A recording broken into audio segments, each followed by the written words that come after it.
Hello mga kamatsas! Laro tayo ng Rapid at kalaro natin ay National Master from US. Nigel Dwarf ang kanyang pangalan at tinira natin ang ating paboritong Accelerated Dragon setup pero hindi siya pumasok sa ating gusto na mainline. Pumasok siya dito sa medyo anti-Sicilian delayed Alapin formation. Tingnan natin kung paano. At tayo ay grabe. Ibig sabihin, gambitero tong kalaro natin. Pinapa-capture. Gusto niyang pasukin pala ang Smith Mora. Okay, pero ayoko. Kasi pag kinapture ko yan, knight takes lamang nga ng isang pawn. Pero matindi developments nun, mga kamatsas. Kaya medyo umiiwas ako sa ganun. Tama na yung dito lang tayo sa saktong format lang. So nag-H3 siya para walang bishop G4 kasi makaka-pressure yun sa pawn niya sa D4. Okay, tuloy tayo. Knight G7. Ang plano ko naman dito mamaya ay mag Knight F5 para i-pressure ang kaniyang pawn sa D4. So, castling. Madalas ang na-encounter ko dito yung bishop G5. Pinoprovoke na mag H6. Yan. Pero dito ay mag H6 muna ako para wala ng bishop G5 mamaya. Yan, rook E1, tapos bishop E6, tapos magda knight F5 na para atakihin ko na yung pawn niya sa D4. Bishop F4 siya. Okay, dito tayo. Bishop E6.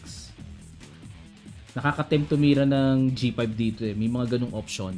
Tapos knight G6. Ayun, mga ganun. Pero ito talaga ang target ko dyan yung pawn sa D4. Pag knight F5 ko, may atake na sa pawn D4.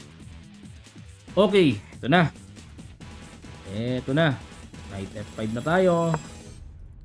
Aatras ba siya? Knight E2. Bishop E5. Grabe. Ipinasubo ang bishop. Pag kinapture ko, pawn takes ba siya?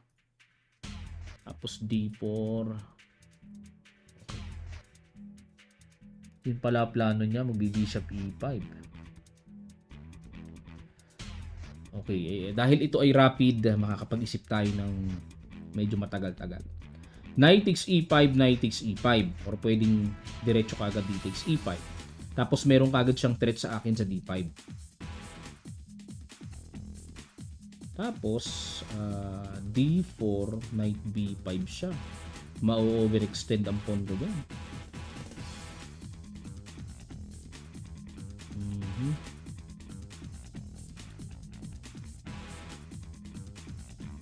Kung hindi ko naman ka-capturein,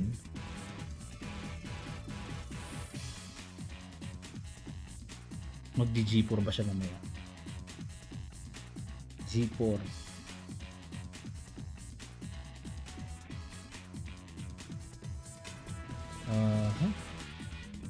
Interesting yung bishop E5 ba? Teka muna.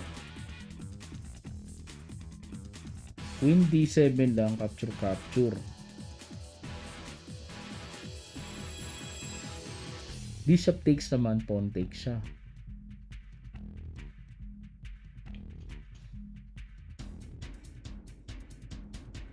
Pawn takes.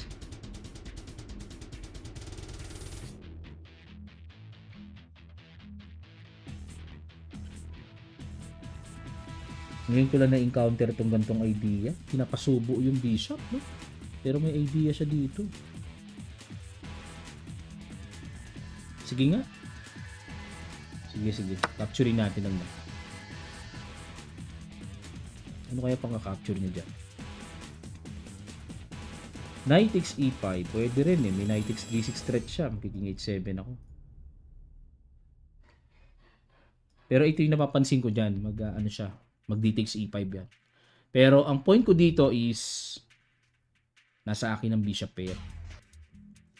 Pag kinapture niya ng pawn yan, parang gusto kong bumalik eh, para depensa. Yun ang iniisip ko, no? D takes E5, D4 ba? Or something, angat lang ang queen, tapos rook D8. Pag kinapture yung pawn D5. Pero feel ko talaga dapat i-eliminate ko na yung dark square yan. T-pawn ang pinang-capture. T-pawn.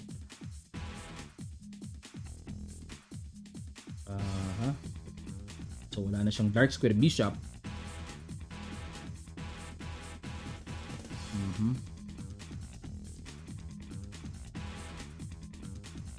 Pawn d5. Siguro feel ko dito mga kamatsas na mag queen a5 ako. Kasi kung ka-capture niya, hindi pa naman pwede kasi may rook a d8 ako. So queen a5 muna ako. Angat muna ako. Tapos pwedeng yung isang tore, rook f, then rook a, or rook a d8, tapos mag-rook e8 ako. Ganun ang gagawin kong formation sa development sa tore ko. So yan ang mga nakikita ko ditong plans ahead. Kasi sa pagkakaalam ko kasi mga kamatsas, yung dark square bishop, pinipreserba yan para pang eliminate or pang kontra, pang tapat sa fianchetto dark square bishop.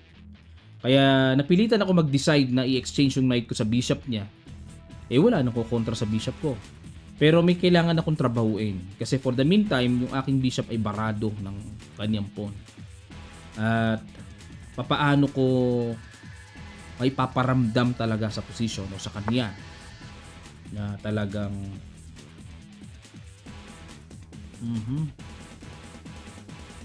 paano ko mapaparamdam sa kanya na talagang malakas ang bishop pair ko.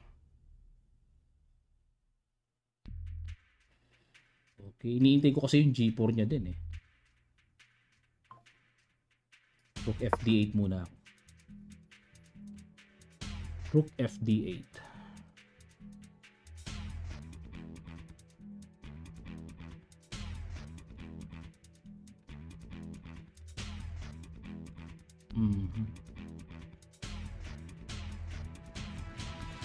Iniisip ko kung paano ko ta-timing ng D4 eh.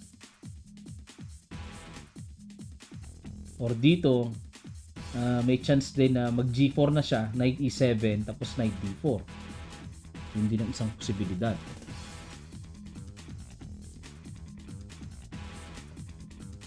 Oo nga, no? Pwede rin. G4. Oh. G4. Knight B5. Ipangbabara niya dito.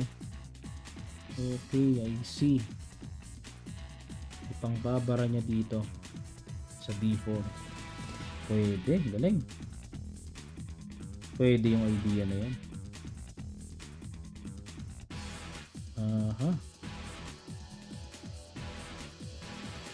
Maganda yung idea niya.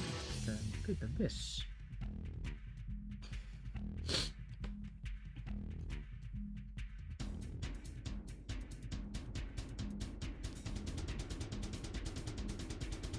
A6, knight D4.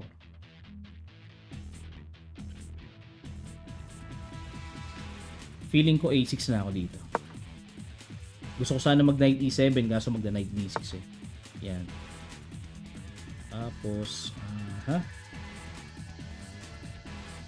since strong pa naman yung knight ko, feeling ko hindi pa naman kailangan na, hindi bali mawala yung bishop ko kasi bad bishop ko naman yun. Wag lang yung dark square bishop.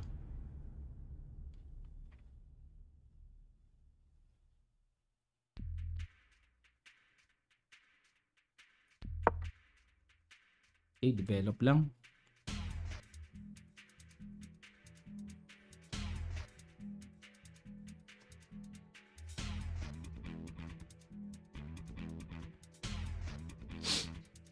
Develop. Knight takes, bishop takes. Queen D4, bishop D6. Ganda nung knight niya sa D4. Galing. Ganda ng kanyang pagkakapwesto dyan. Samantalang ako, nag-iisip naman ako kung papaano at saan ako pupunta. Iniintay ko yung G4 niya. Kinapture na niya. Okay. Ayun, saka siya gumanon. Alright. Ligado tayo. Knight, siguro to? Knight D4, sabi ko na. So, threat yung ating pawn sa E6. Threat yung pawn sa E6.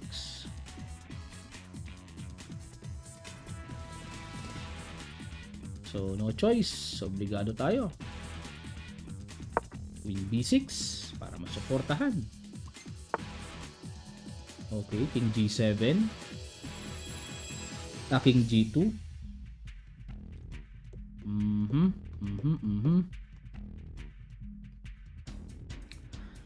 Feeling ko dapat ay yung torre ko ilagay ko na dito bago pa siya makapag F4.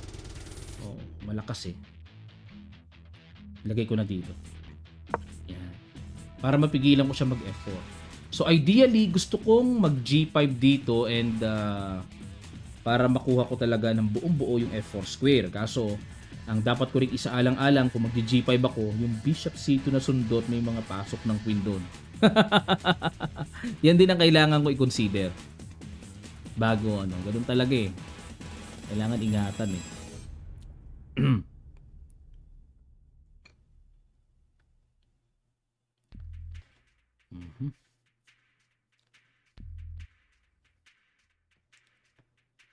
Ito yan kasi nakikita ko malakas eh yung F4. Kaya umiwas siya eh. Actually nagpaplano na siya mag F4. Nga lang na i-irritate siya kasi nandiyan pa rin yung diagonal ko eh. So yun ang plano ng King G2 niya na nakikita ko no. So dito may plano ako to play Rook F4 to threat the knight. Di makaalis yan kasi may atake ako sa pawn F2. Tapos magba-battery ako. Yan ang mga plans na paparating. Yan ang kagandahan ng rapid eh. Kumbaga parang makakapag marami kang maiisip ng mga solid kahit paano. Unlike ng Blitz Bullet, talagang yung iba reflex na lang eh.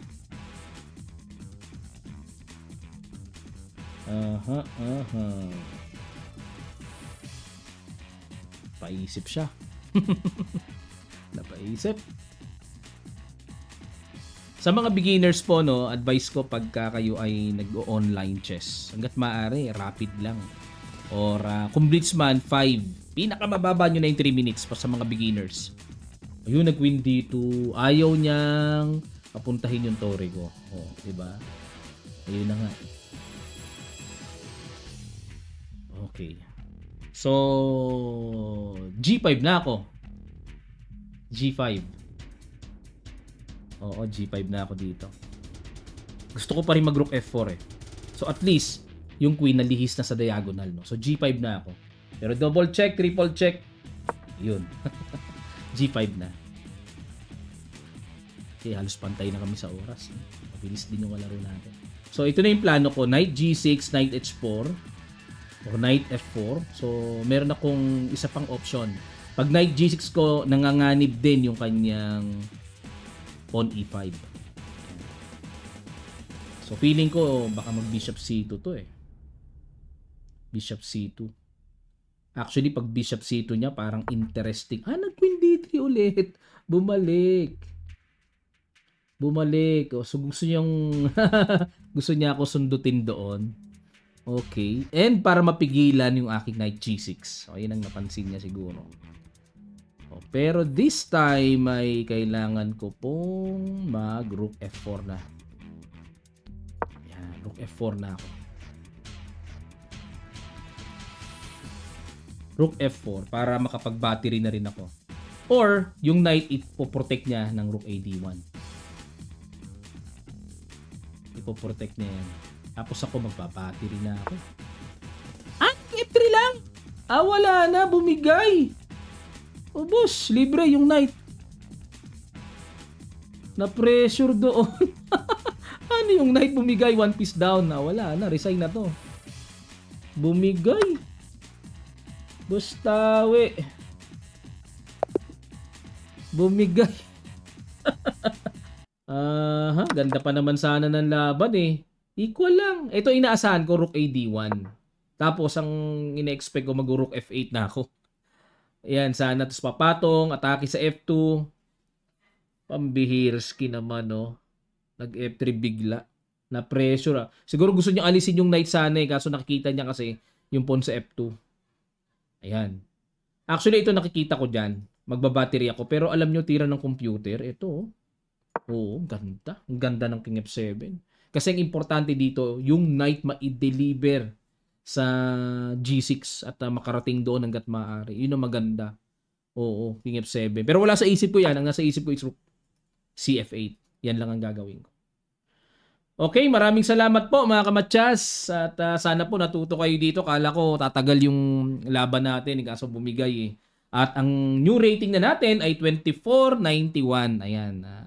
Tuloy-tuloy ang ating pag-progress ng rating dito sa ating Rapid. At pang number 2 pa rin po tayo sa buong Pilipinas. Alamat ng tahong ang number 1 sa chess.com Rapid Rating ng Philippines. Ayan, maraming salamat. Magkita-kita pa tayo sa mga susunod pa nating chess combats.